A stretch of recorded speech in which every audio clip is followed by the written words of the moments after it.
नगर निकाय चुनाव की भले ही औपचारिक घोषणा नहीं हुई, लेकिन राजनीतिक विषाद बिछाए जाने लगे। भाजपा ने तकनीकी रूप से भी तैयारी तेज कर दी। विधानसभा चुनाव में सफलता के बाद भारतीय जनता पार्टी ने अब नगर निकाय चुनाव के लिए कमर कस ली है। भाजपा का फोकस जमीन के साथ साथ सोशल प्लेटफॉर्म पर भी है, जिस पर युद्ध स्तर पर काम चल रहा है। यह है भाजपा का आईटी सेल, जो निकाय चुनाव के लिए दिन रात वॉर रूम की तरह काम कर रहा है। हर सेल के जरिए हर वार्ड का नक्शा तैयार किया जा रहा है, ताकि नक्शे के माध्यम से हर वोटर तक उस वार्ड तक प्रत्याशी पहुंच सके। हम लोग नक्शा इसलिए बना रहे हैं कि जैसे हमारे कोई प्रतिनिधि आए हैं और उनके जाना है, इस दरवाजे पर जाना है, मान लीजिए मकान नंबर 4 पे जाना है, मकान नंबर 4 कहाँ है, तो उस नक्शे के माध्यम से मकान नंबर 4 वो तुरंत प्राप्त करेंगे और मकान नंबर 4 में जाकर के वो बात कर लेंगे, संपर्क कर लेंगे।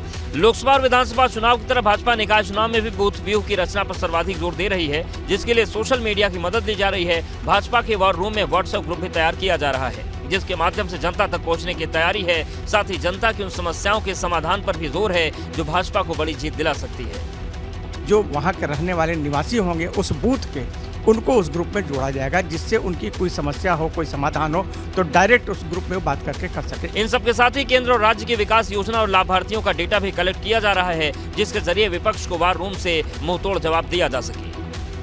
उमेश पाल हत्याकांड की जांच जैसे जैसे आगे बढ़ रही है, वैसे वैसे बड़े बड़े खुलासे सामने आ रहे हैं। इस हत्याकांड में अब उस राजदार का नाम सामने आया है, जिससे अतीक के हर गुनाह की जानकारी थी। जिस महिला की तस्वीर को आप देख रहे हैं, वो कोई मामूली महिला नहीं है, बल्कि माफिया अतीक अहमद की सबसे बड़ी राजदार है। इस महिला का नाम है आयशा नूरी, जो माफिया अतीक अहमद की बहन और गिरफ्तार डॉक्टर अखलाक की पत्नी है। आपको जानकर हैरानी होगी कि आयशा नूरी को उमेश पाल हत्याकांड की तारीख और शूटर्स के बारे में कई महीने पहले पता था। ये बात यूपी एसटीएफ की जांच में खुलासा हुआ है।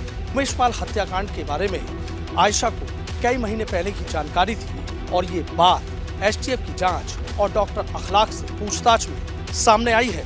एसटीएफ अब आयशा नूरी से पूछताछ करने मेरठ के भवानी नगर इलाके में डॉक्टर अखलाक के घर पहुंची, तो आयशा नूरी फरार मिली। उसका मोबाइल फोन भी लगातार बंद है। घर पर मौजूद परिवार के बाकी सदस्य भी कोई जानकारी नहीं दे रहे हैं। उमेश पाल हत्याकांड में एसटीएफ और पुलिस ने आयशा को आरोपी बनाने की तैयारी कर ली है। जांच में एक बात और सामने आई है कि अतीक के कई बड़े शूटर्स आयशा से मिलने मेरठ आते थे।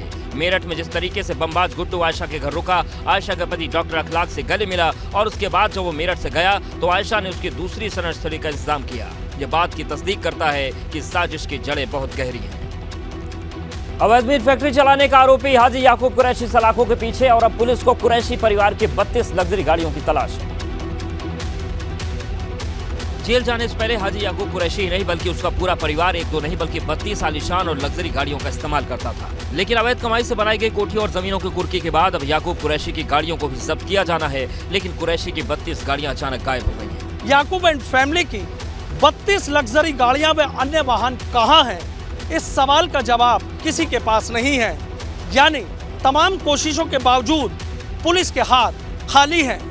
याकूब की गाड़ियों के बेड़े में range rover, Mercedes, Jaguar, land cruiser, endeavour, Audi, Scorpio, Innova, Creta, Bolero, Pajero समेत कई गाड़ियां शामिल हैं, जिनकी पुलिस को तलाश है। लेकिन याकूब कुरैशी जेल में बंद है और उनकी पत्नी शमजीदा बेगम, बेटे इमरान याकूब और फिरोज याकूब जमानत पर हैं। इसलिए पुलिस ने इन तीनों को नोटिस भेजा है और गाड़ियों की जानकारी मांगी है। यह जानकारी नहीं दी गई तो फिर इन गाड़ियों की रकम की वसूली की जाएगी, जो करोड़ों में है। वर्तमान में जो कुर्की कार्रवाई जो प्रचलित है उसको पूरा किया जा रहा है और इनमें जो गाड़ियां पुलिस की अभी कब्जे में नहीं है, वो उनको नोटिस देकर उनको अभी उसके ऊपर कार्रवाई की जाएगी। मेरठ पुलिस को याकूब एंड फैमिली की 31 करोड़ 70 लाख रुपए की संपत्ति जब्त करनी है। इसी के तहत पुलिस ने अब तक कुरैशी की खेती की जमीन के अलावा मकान और कोठियां जब्त कर ली हैं और अब पुलिस को तलाश है कुरैशी की गाड़ियों के बेड़े की।